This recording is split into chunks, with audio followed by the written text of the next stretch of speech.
Hello everyone, I am Rajiv and you watching my channel. I welcome all of you once again in my channel. Today I am going to discuss about a very important topic as well.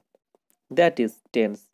And in this video I going to discuss about past perfect continuous tense. Tense is very important part of English grammar. If you want to learn English better, you must learn tense well. If you don't learn tense well, then you will never to be able speak or write. So tense is very important to all of us. I will discuss all topics on English grammar in this channel so that there is no weakness in basic English grammar to all of you. No more talk. Now I am going to dive today's main content. Today's main content is past perfect continuous tense.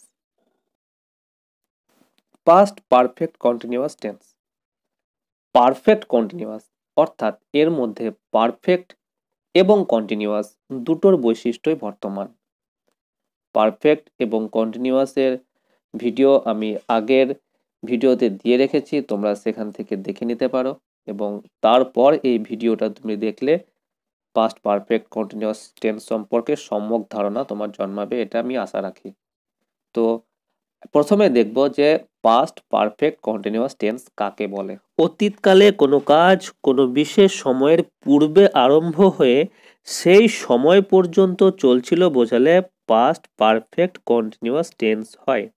আরও একবার বলছি, অতীতকালে কোনো কাজ কোনো বিশেষ সময়ের পূর্বে আরম্ভ হয়ে সেই সময় পর্যন্ত চলছিল বোঝালে পাস্ট পারফেক্ট কন্টিনিউয়াস টেন্স হয়। পাস্ট পারফেক্টের বেলায় আমরা দেখেছি যে অতীতকালে সম্পন্ন হওয়া দুটো কাজের মধ্যে যে কাজটি আগে ঘটেছিল সেটা পাস্ট পারফেক্ট হয়েছিল। এখানে কিন্তু একটু আলাদা, এখানেও সেই অতীতেরই ঘটনা কিন্তু বিশেষ সময়ের পূর্বে আরম্ভ হয়ে সেই সময় পর্যন্ত চলছিল, অর্থাৎ অতীতে চলছিল এরকম বোঝাবে। আগেই বলেছি এর মধ্যে পারফেক্টও আছে কন্টিনিউয়াসও আছে, তাই অতীতে ঘটেছিল এটা পারফেক্টের এবং চলছিল অতীতেই চলছিল এটা কন্টিনিউয়াসের, অর্থাৎ পারফেক্ট এবং কন্টিনিউয়াসের দুটোর গুণই এর মধ্যে বর্তমান। আর এখানে যদি দুটি ক্রিয়ার উল্লেখ থাকে তাহলে যে কাজটি আগে থেকে চলছিল সেটা পাস্ট পারফেক্ট কন্টিনিউয়াস এবং যেটি পরে হয়েছিল সেটা সিম্পল পাস্ট টেন্স হয়। উদাহরণ দিলে বিষয়টা আরও স্পষ্ট হয়ে যাবে। যেমন ট্রেনটি ছাড়বার পূর্বে আমরা খেলা করছিলাম। তাহলে দেখো এই যে আমরা খেলা করছিলাম এইটা এইটা কিন্তু কিছু সময় ধরে চলছিল, এইটাই কিন্তু পাস্ট পারফেক্ট কন্টিনিউয়াস টেন্স হবে।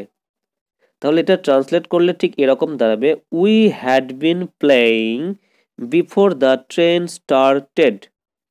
We had been playing before the train started, অর্থাৎ এই we had been playing playing we had been playing এটা হচ্ছে পাস্ট পারফেক্ট কন্টিনিউয়াস টেন্স।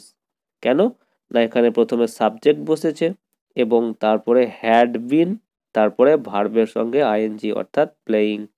তাই আমরা এখানে দেখব যে হ্যাড বিনটা এসেছে পারফেক্ট থেকে এবং প্লেয়িং এর সঙ্গে আইএনজি যোগ হয়েছে, এটা এসেছে কন্টিনিউয়াস থেকে।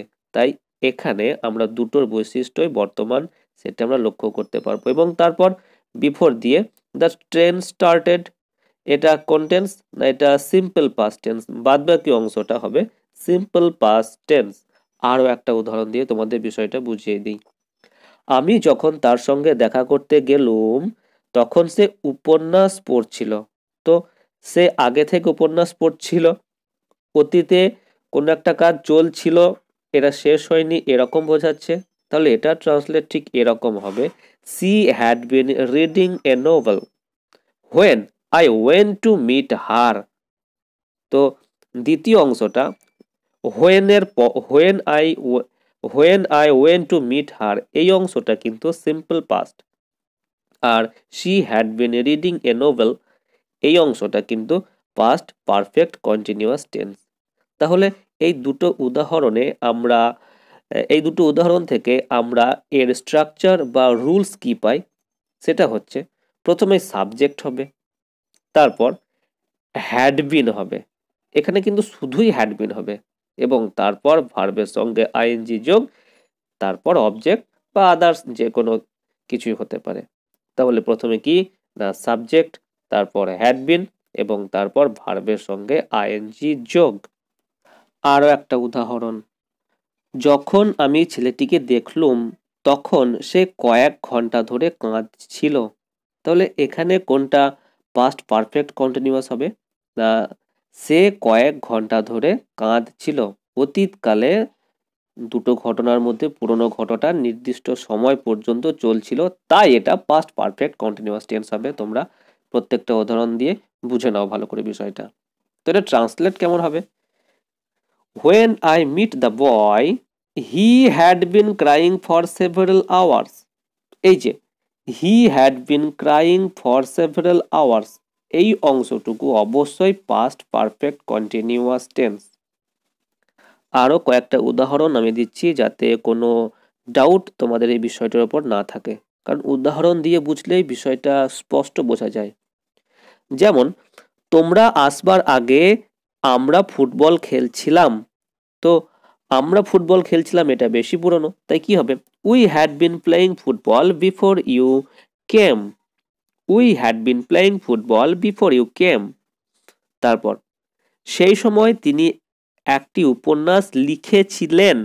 হি had been writing a novel at that time.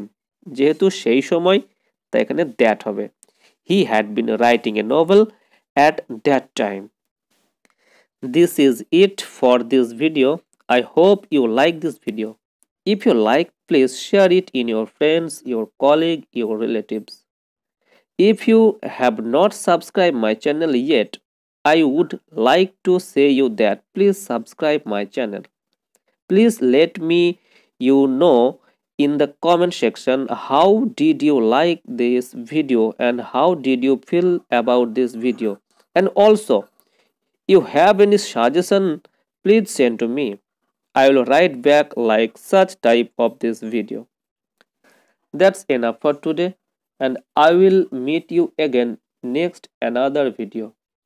The video must be going through tense related. So friend, you must stay happy and keep learning. Bye.